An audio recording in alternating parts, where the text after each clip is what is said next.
hand in hand, because this is our land. Come my brother, come my sister, and let us build a nation together.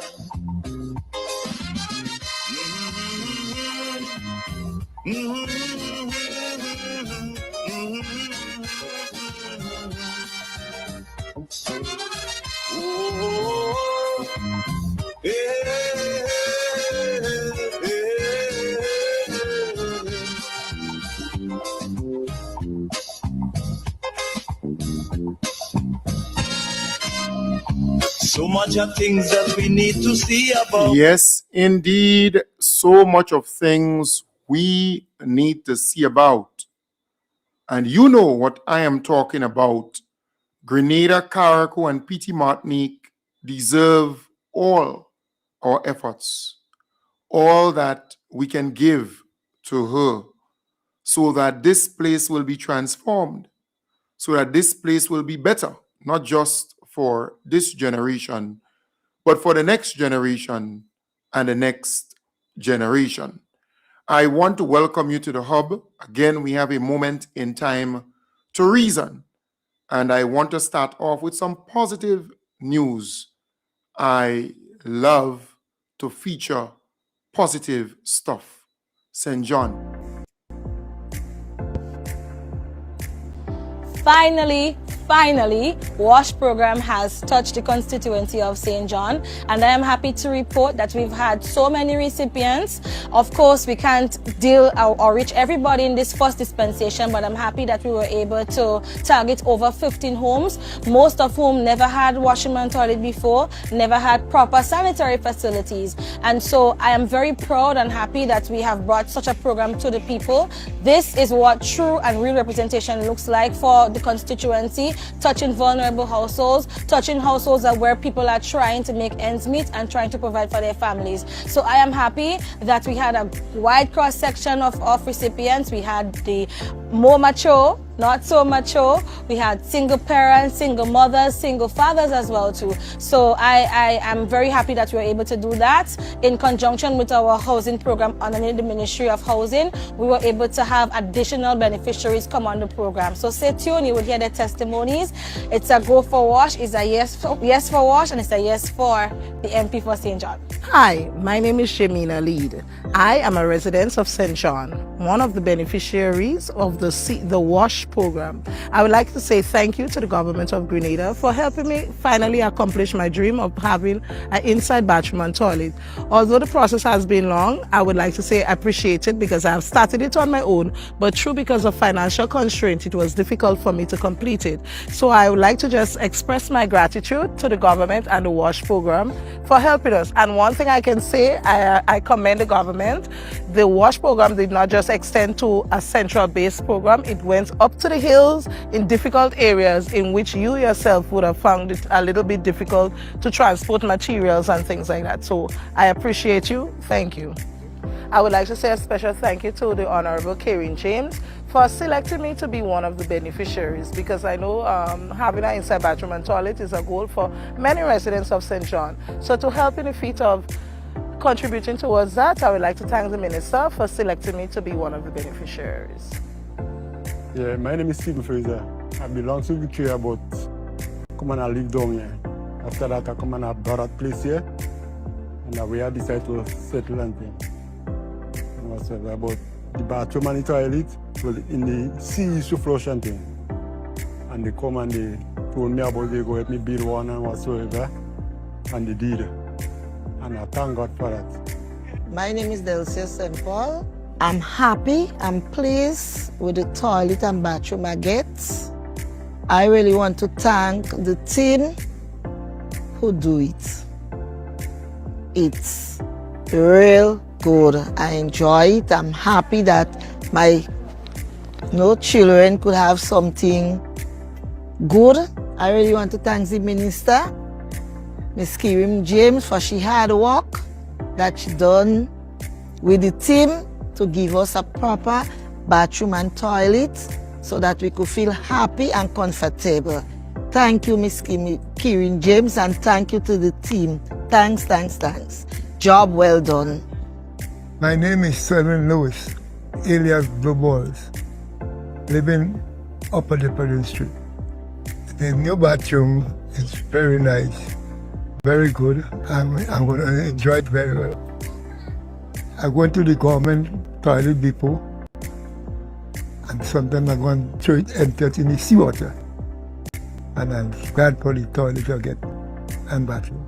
Thanks to the Minister of St. John, Minister James. Thank you very much. My name is Margaret Hocksher from Florida in St. John's. Happy to be here through the Almighty God and thanking Him for what He has done for me from the beginning to the end in my life and now and continuing. And I thank Him ever so much that I did not dream that I would have such part of the little home of mine that He gave to me with a bathroom, a toilet, and when I had the water already, through the water, and I could just step in from the room of the bed and step in inside it, which I thank Him. Every morning I step inside it, I tell Him thank you. And I'm so grateful and thankful to who the Father above used you all to remember the poor and needy ones, which He did through you all. And you all did it for me, and I so be thankful to you all and God first and through you all, because He speaks and you all answer. And I be so thankful to everybody, because when I think of it, the little one I have outside, that's what we all are accustomed with. Some of us just pretend that we are accustomed with that, but not I. Heavenly Father, I thank you for our dear sister MP James as the Minister of St. John's in Florida, the St. John's all around, and especially here at Florida where I am. And I thank her for her good works through you, Father God, and I hope that she will continue and don't give up on you, because we just give up on you, but you never give up on us. And I thank everyone that work with her, that her love, her hard work that you give her to do, that she will remember it is not working for herself, but working for you and for her people, that she will be blessed and blessed all through her life, and even her family will be blessed and will be glad, not proud, but will be glad of her, will be thankful to her and thankful that you give her to them. And Father God, I pray that she will continue that work as long as you have her there to do it for you, not for self, but for you and for the people that she loves. Right, so St. John is getting its fair share. And again, big up to your whole self, the Honorable Kieran James, for that. And I know they are moving to a different community in St. John, so you would see more of that. So folks, I will continue with some positive news. All right, let's move to Reno, and I played that this morning, but I want to play it again because I think it's very powerful.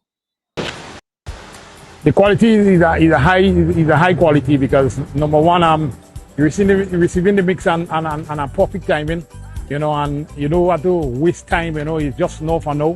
The quality is okay, the temperature is okay. So far everything is fine for now. That is first class step, it's excellent because you don't really deal much on the road, You get your material, you walk it, and you that's it. So the time span is excellent. Well, the other processing plant, to be honest with you, was a failure because, sometimes you spend almost the whole day to get 2 loads of mix, and sometimes when 10, after 10, 11 o'clock, the Reno plant already done load 40 trucks. So it's a faster plant, a more equipped plant, and it's a better quality material. Well, but I believe I in this thing since before I born with it. I did it a lot of years. I just leave home, have fast food, 5 o'clock to come down because my truck had also leave my truck. When I finish here, straight back up there going and park my truck for in the morning. Because so much truck, everybody going and have to come back to get a holy position. Probably in about every 4 minutes a truckload. Yeah, man. Think fast, man. We can't expect anything better. When you come out, you could leave your home and go with the plan and come back, go and get your load, go and have to do load and come around, go and do something else. You can compare this plan with the other plan, with the first plan. You know, in comparison with it. I tell you, the man, it plan fast. The first, we can't expect anything better. Because fellas don't talk about it. Watch, when you hear these people and them get going with the road and concrete the yard and everything, chat. Some fellas leaving the home sometime at 4 o'clock, 5 o'clock to come down, and when you come back you get a holy position. No for no. So this morning I leave home kind of late. I leave home by 8 o'clock. I reach up there like 8:30. This morning is my third morning I went up there to collect the asphalt. And by 9 o'clock I done get my load and gone already. Understand? The next man 2 o'clock and they planting light yet. You know? You have to pack up your truck the day before and you still don't show if you get load tomorrow. But so far, you know, we never had nothing so before. Understand? Renault is a better man for the asphalt. The next man ain't ready yet, you know? So we can keep Renault. We're going strong. Yeah. We're getting right now, we're getting hot mix on time, and the gang is going good. Well, I've been doing this since 2018. Yeah, and what I find, to me, like, you got an improvement in it. The truck come early, we don't work early, we go home so we could do what we had to do home, and I got no problem with it. So a lot of areas are doing that now. And I could give any the procedure of how it. So you're getting good mix and bad mix certain time. But at this moment now, you're getting good mix. The only problem you just have to put a little more fines. But it's a good mix already. It's just a little more fines they want. Yeah, so the stone will go down and the fines will go up. Before, I used to make out 5 in the evening because you come in late. But now, the time, let's say 8:30, the driver called me and tell me we leaving the plant at that time. So at that moment, that is the last truck I'm doing. The time now, what was it, 12, that's the last truck for the year. And it's more 100% better than before. Because before, no, I don't even get a load yet. As before. Up to 5 in the evening, after 5, we used to come out here late. But now, 12 o'clock I come out here. 3 load, 3 truck. So 2 empty, and that's the last one. And at that time, we used to 12, so that's the last one. But before, we could cook on this area road, because 5 o'clock every time we used to get. Yes, so again, that's Renault asphalt plant. The workers, 40-something trucks per day. They're extremely happy. The waiting time, the quality, everything seemed to be going smoothly, and let the development continue. Let the transformation continue. And that is the good news that we love. The NNP and all of them, they're all over the place attacking this particular initiative, this particular undertaking. But we are not perturbed. We are not worried at all. That's the way to go. All right. Another positive news. The ADAPT program was initially rolled out in 2023 with budgetary support in 2023 and 2024 totaling to $1.8 million. In 2025, an additional $800,000 was injected into the program. Chief Extension Officer in the Ministry of Agriculture, Lands and Forestry, Ms. Lorraine St. Louis, said ADAPT program will be spearheaded by the Extension Division. We implement the policies or the programs of the government and the Ministry of Agriculture. And so the Extension Division would be spearheading this program as usual. We have support from Mr. Andrew and his team, and they will be going out along with the extension officers to do assessments on the farms for the people who apply, and also to monitor and evaluate the program as it goes along to ensure that we are getting the value for the money that we're spending. Because people seem to think that government money is government money, but government money is really our money. And so we are ensuring that our targets are met and that we really give a bolster and some support to this most important sector. St. Louis said focusing on production is more than necessary as the ministry aligns with CARICOM's 25 by 25 plus 5 strategy and the OECS Food and Agricultural System Transformation Strategy, which aims to increase food production. And to ensure that as we increase, we can increase regional trade and have all of those systems in place, because we can produce, but we need to have it in a more systematic manner.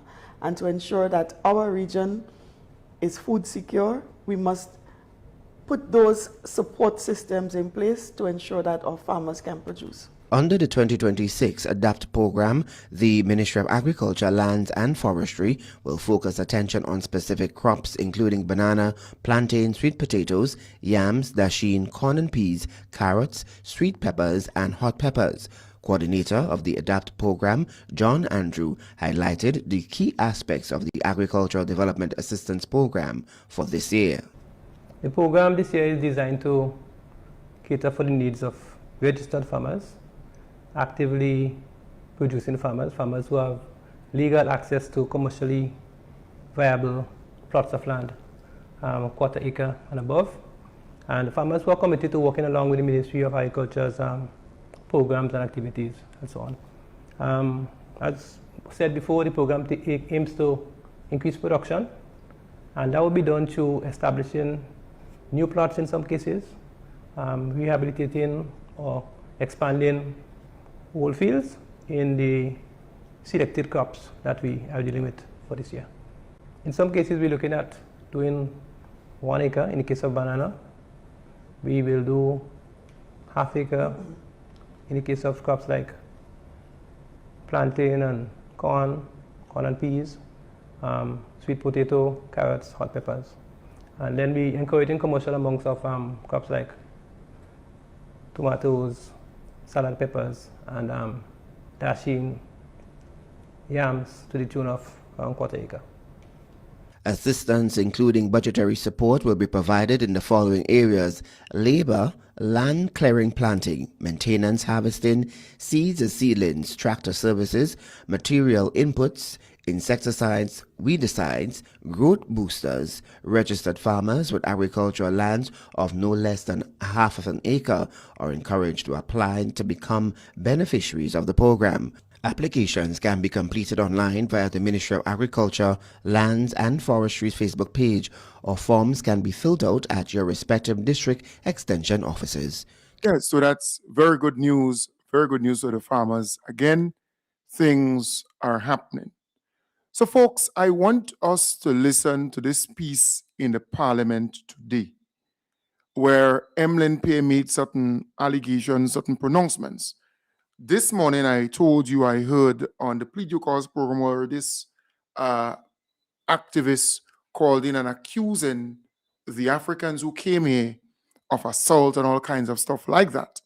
And I was like, why you're calling a program to say those things? If someone was assaulted, then the police needs to be called in and a thorough investigation needs to take place. This has nothing to do with the government. This has nothing to do with the Most Honorable Deacon Mitchell or his administration.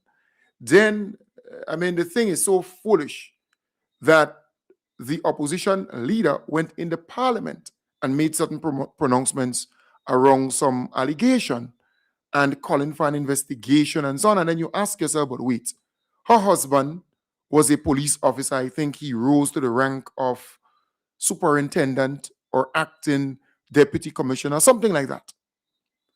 At least he would or should advise her properly to say to this foolish woman, if an allegation or some assault or something happened between two private persons, this has nothing to do with government. It has zero to do with government. And government cannot just go and investigate a matter that's the police supposed to investigate. So what is the role of the police? I mean, Emlyn Pear, she needs to wheel and come again. And that is why the comments under the post on Ride Along and so on, people are bashing her because Grenadians have sense. And they're saying this woman is foolish. This is the job of the police. If a person is aggrieved or assaulted or has a complaint or some statement to give to the police so they can investigate some, they should do so. But a person call you, why? Why would a person call you and not the police? I rise on what I consider to be a very urgent issue of national concern. And everything, this woman, she comes with a kind of old soft voice, cry voice. At 1 minute it's potato, they complaining about, now is this allegation and that kind of thing. They have nothing to contribute to the bill itself. Nothing substantive. They go there just to make melee in the parliament over and over and over. It's just sickening, to say the least. Mr. Speaker, last night I first had a call from a mother who was almost in tears about the experience of her daughter at one of our hotels in the South. Subsequently, Mr. Speaker, two persons spoke to me, actually detailing their own personal experiences. And I want to give the context, Mr. Speaker, so that we can be very clear as it relates to the concerns that are out there nationally. And I believe over the last couple of days, we really look at the issue of how do we continue to strengthen cultural ties, etc., and how do we engage not just regionally, but our international brothers and sisters.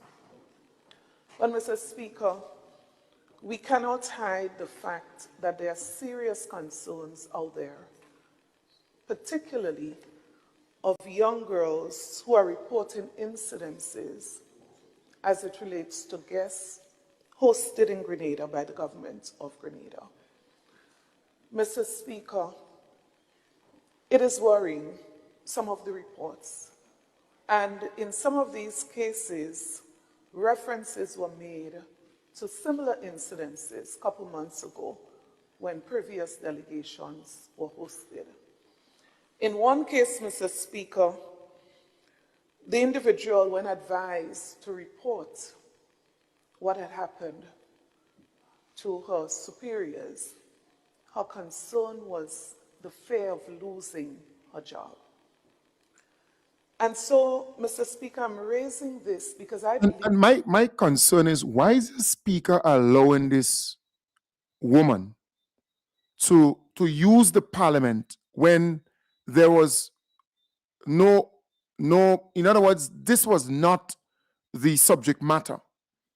But I don't know, this guy just allowing this woman to just say what she wants in there. Because I would ask about how relevant is this to the subject matter at hand? And if a person call you in the night and they claim that they were assaulted or disrespected or violated, then advise them to go to the police so that a proper investigation can be made into the matter and action can be taken. What the police should do is to pull Emlyn Pear in for questioning. That's what they should do. Because if a crime has been committed or allegedly committed, then you should have the police investigate it, not go into parliament and make this thing into some political shit show. I believe it is loud enough that it should have triggered some form of serious investigation into these allegations. It should have triggered engagement with those who manage the facilities from where these concerns are coming from. And we don't need an official police report to trigger a serious investigation into all of these allegations. But this something is wrong with this woman, you know. We don't need a serious police report to trigger an investigation or to investigate this. I mean, it's absurd. If a person makes an allegation, it should be investigated and action should take its course. That's what it is. We are living in a state where we have laws. And if somebody comes in here and break that law, then it has to be investigated and action needs to be taken. So you going into parliament and making this grandstand and all this stupidness, somebody call you, advise the person to go to the police. That are floating around. If we really truly care and consider seriously the issue of abuse of women, we cannot treat this lightly. It is just too many concerns being raised, and I'm saying this morning that it must be looked into, and the public must be given some assurances from the results of this. As a matter of fact, Mr. Speaker, I was advised, reliably advised, that one of the hotels actually would have closed down certain services last night as a result of this. This is not something to be treated lightly. And I'm appealing to the government this morning that there must be, especially the fact that persons are indicating that this is not the first time, that there ought to be the fact that the visitors were hosted by the government of Grenada, that the government should lead on looking deeply into these allegations. But why is the government you're calling on to look into these allegations? If a person claims that he or she has been assaulted, disrespected, violated, whatever, then it is the responsibility, one, of the hotel to call in the police. So a formal complaint could be made and the police could investigate the matter forthwith, immediately. That is the responsibility of the hotel. So if an employee with the hotel says that, look, this person, this guest or guests assaulted them or disrespected them or touched them inappropriately or, do anything like that, we are law-abiding, we are governed by laws, and we ought to abide by the law of the land or the laws of the land. Don't matter if you're visiting or not, right? So the hotel has to call the police, and a formal complaint must be made for the police to investigate any matter. Simple like that. So to call on government to do an investigation. So what is the role of the police? What is the role of the police? And this should have been done immediately. So if anybody says that they were assaulted, and the mere fact that that mother called you, that mother could have called the police station just the same, even before calling you, because it smells bad, it looks fishy, it's becoming a political shit show, and that is what Emlyn Pierre wants. She wants that because over the weekend it was a very successful showing on the part of our African brothers and sisters, visiting Grenada and participating in Liberation Day. And it speaks volumes as to the connection and the relationship and the partnership forged, right? So these people came here on invitation, but they paid their own money, their hotels, the vehicles, and everything like that. Government did not pay anything for these people, no. But I'm saying, if you claim that a staff member of an hotel, or maybe staff members, were disrespected, violated, assaulted, whatever, what should firstly happen? The management, so they would report it to the manager or management. The management is responsible for immediately calling in the police to investigate. Immediately. That's what's supposed to happen. So the mother calling you, or the daughter telling the mother, and the mother calling you, Emlyn Pay. Who the ass is Emlyn Pay? Excuse my French.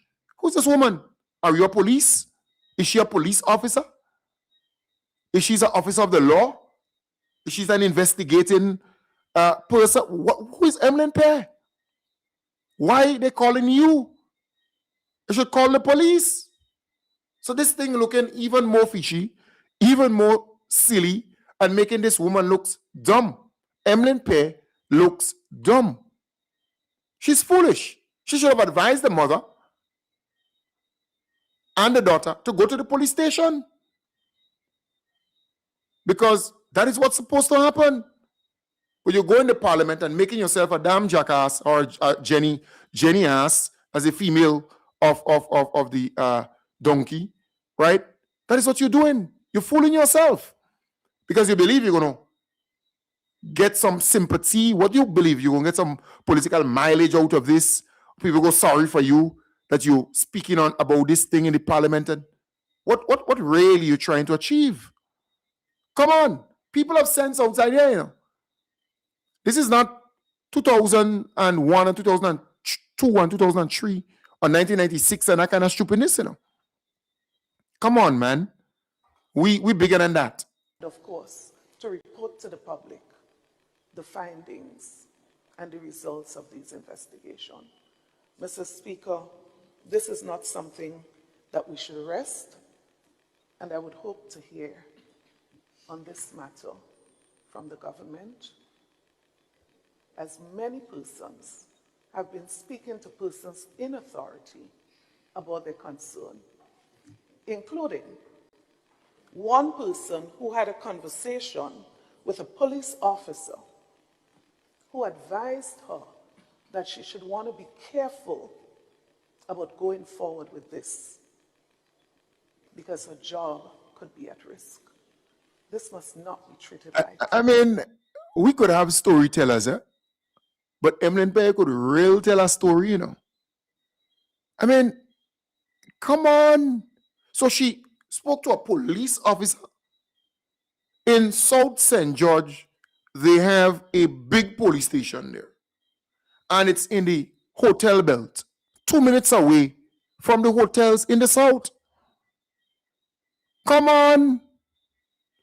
The police station is 2 minutes away from nearly all the hotels in the south.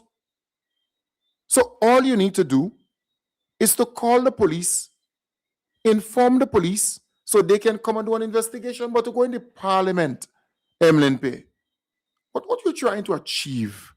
Oh, gum, Greenigans smarter than you. You don't realize that? And I expect to hear that an investigation is launched into this. Thank you. Thank you, Leader of His Majesty Opposition. Right. There is. Please turn your light on. Thank you. I take it there is none other. Honorable members, the question is that this Honorable House now be adjourned sine die. All those in favor? Those opposed? This Honorable House now stands adjourned sine die. And that's the best response they gave to this woman. The best response. Trust me. Nobody responded. Everybody remained quiet. Silence, quietness. Ignore her because she sounds foolish. What does that have to do with the House? You go to debate a bill and all that kind of stuff. You all contribute almost zero to the bill, but you stand up and make this what you hope to achieve. If a person believes that they've been violated or wronged or assaulted, all they need to do is to call the police. And even if they don't want to speak to management about it, they could call the police to come in and investigate. The best thing to do is to speak to management and let them call the police. But if you feel that this thing is urgent and serious, you call the police. Come on. Simple like that. But to go in a parliament and put on this show, Emlyn Pay, you really could tell stories and you could really put on a show. You could really put on a show. All I'm saying is you're not a police officer and your husband is no longer a police officer. So why the mother calling you? How she got your number? So she had your number before then, or she got it from somebody. But that time she taken to get your number, she could have called the police station or called 911. 911 is enough for them to respond forthwith. The police station is 2 minutes away, or maybe even less. It depends on what hotel you are in from that hotel. Come on, man. Come on. It's too much of stories. Just too much of stories. We need to be real. All I'm saying is, if something like that happened in a hotel, it has nothing to do with government. So just take out government. It has nothing to do with the government. If an individual, it could be foreign or domestic, assault you, violate you as a woman or a man, and you're working in an hotel, you need to call the police. Or you report it to your manager or your supervisor and have them call the police. Call 911, and all the hotels have security. They have cameras in the hotels. So this is not some place without surveillance, without avenues to get evidence. This thing is easy. You call the police, and the police will then do a thorough investigation. They would look at the cameras. They would speak to staff, other staff members. They would take statements from them, and they would do a thorough investigation and let the chips fall wherever they may. But this has nothing to do with government. No. And if an employee reports such a matter to the management at the hotel and they fail to call in the police, then that's a different ball game on the part of the hotel. But then if you're of age, you should pick up that phone, and in fact, once you could speak, once you can communicate, you don't even have to be 18 or 16. Once you can speak, you can dial 911. Somebody's on the other side of the line. They're going to answer you, and they're going to take some information, and within no time, CID will appear at the hotel. But Emlyn Pay is saying that some mother called her and the mother told her what happened to her daughter or some child of hers. So why that person couldn't use that same phone and call 911 and call the police to investigate. You see, Emlyn Pay thinks that Grenadians are stupid. She thinks so, I believe. But Grenadians are smart. I wasn't on social media for the greater part of the day. But when I opened my phone, there's a whole pile of messages from people telling me, did you look at the parliament sitting today? And I was like, no. Look at what Emlyn Pay said. And then I saw right along with a clip of it. Thank you, Junior George. Right? So I listened, but I also went and I read the comments from ordinary people. And we were on the same page. Even before I see the comments, I was like, okay, why in the parliament? You go to debate a bill, not this. So why you come out with allegations and that kind of thing in the parliament? If a person calls you in the night, your duty is to advise that person or the mother of that person to call the police, let them do the investigation. That's the job of a police officer. And the criminal investigation department would immediately investigate once a formal complaint has been lodged. That's how it's done. So the opposition leader, Emlyn Pay, in my belief, was wanton. She was irresponsible not to advise that person to call the police forthwith, immediately. Because that is what should have happened. So coming in parliament and saying those things, your surrogates, your pundits, your zygotes and sycophants will grab these things and blow it out of proportion. My question is, has a formal complaint been lodged with the police? Did the hotel or the person called the police? And if they called the police, did the police come? Did the police arrive? And did they investigate based on your complaint? I want to know. Did they speak to the other staff members? Did they speak to the person you were accusing? What transpired? So just to go in a parliament seating and throw those blank bullets out there, make those wild statements. And many people don't get it, because I didn't get any substance from that.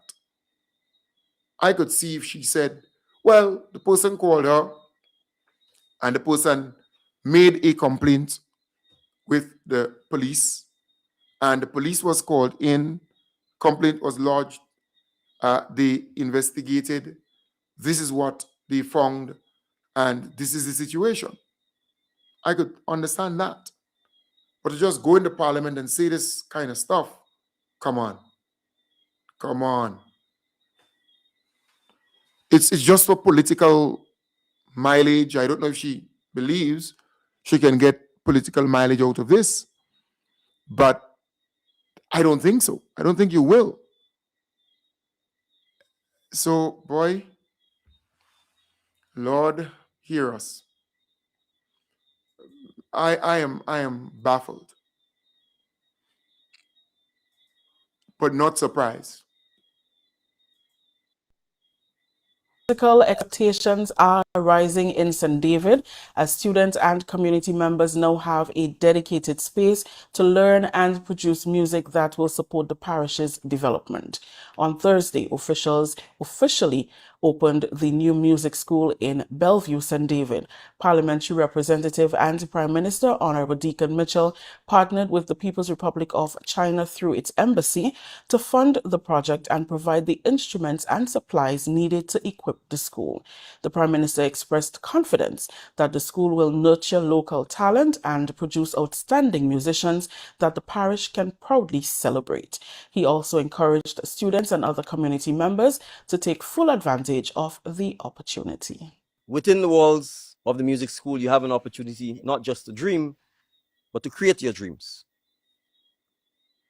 The school is designed with tools to unleash your genius, from learning the rhythm of the drums, the melody of the guitars and the keyboards, and the elegance of the saxophone, the trumpets, and the trombones. Music and the music industry is a powerful, lucrative, and transformative industry. And the skills that you will have the opportunity to cultivate in this school will prepare you to take Grenadian culture globally.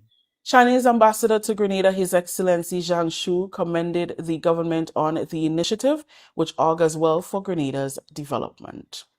Music is the soul and the common language that connects hearts across the world. For our community, a music school is more than a place to learn instruments and sing songs. It is a home for creativity, a stage for talent, and a bridge that brings people together. From providing musical equipment to helping improve the facilities, every step we took was driven by one shared goal: to empower the community, especially the youth, through art and culture. Today, seeing this music school fully equipped, beautifully renovated, and ready to serve the people of St. David, I'm deeply encouraged. I hope the school will carry forward Grenada's rich musical traditions, encourage new creation, and become a sustainable cultural home for the entire community. Culture Minister Honorable Adrian Thomas, a resident of the Bellevue community, emphasized that the establishment of the school aligns with his ministry's vision to identify and nurture young talent and develop skills. I think it is the school that is opening here is really and truly aligned with our program. It is aligned with what we are trying to do in the creative economy. We are trying to tap the resources of our country. We are scouting for talent. We are looking to see where the people's talents lie. And our responsibility is to tap this talent, bring it to the forefront, increase the value of it, and create a situation where people can make a livelihood out of the music. Resident Mark Anthony explained how the vision grew from an idea and talk to a tangible reality. He's excited about the prospects for the parish. We brought forward the information to our dear Prime Minister. He took it and he went with it.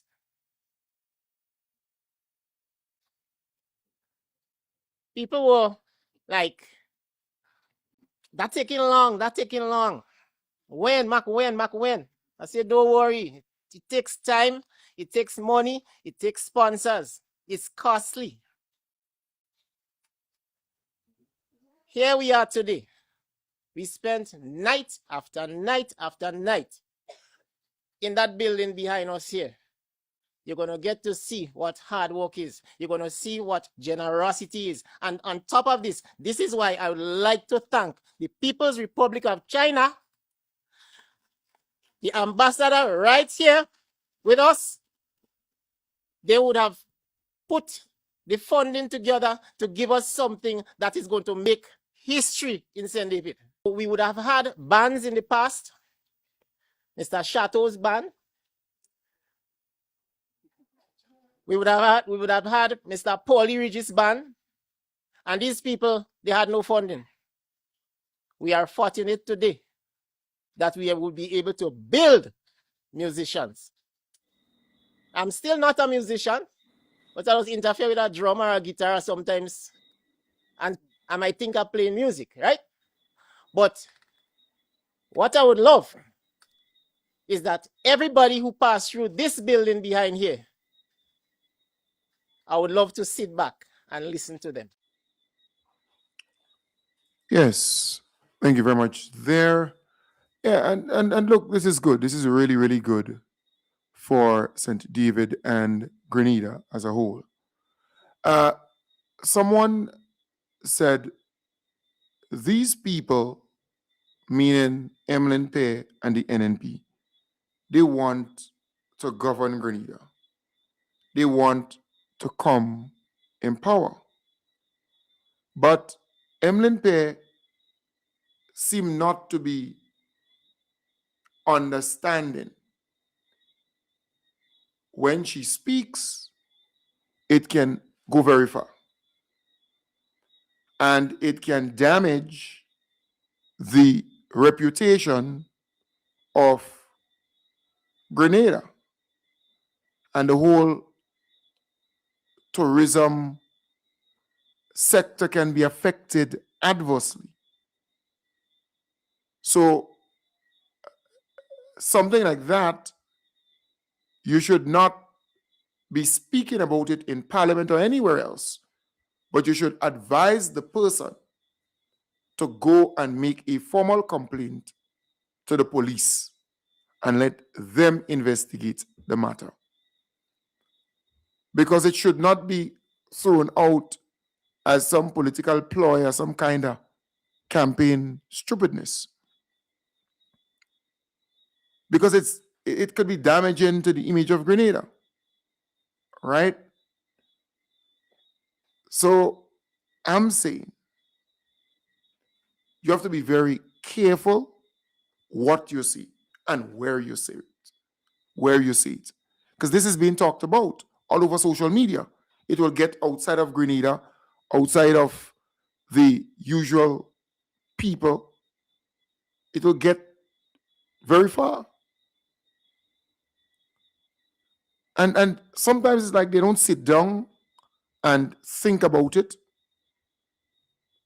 how damaging it could be for the country. They just say it anyways. They don't care. They just let it all out. It can damage the good name of this country. It can have implications. So you have to choose what you say as a leader. If you love Grenada, you will not go into Parliament and speak about these allegations. Instead, you should advise the person to make a report to the police and let them investigate. And let the chips fall where they may. That is what should happen if you love Grenada. But folks, I want to wish you all the best. Take good care.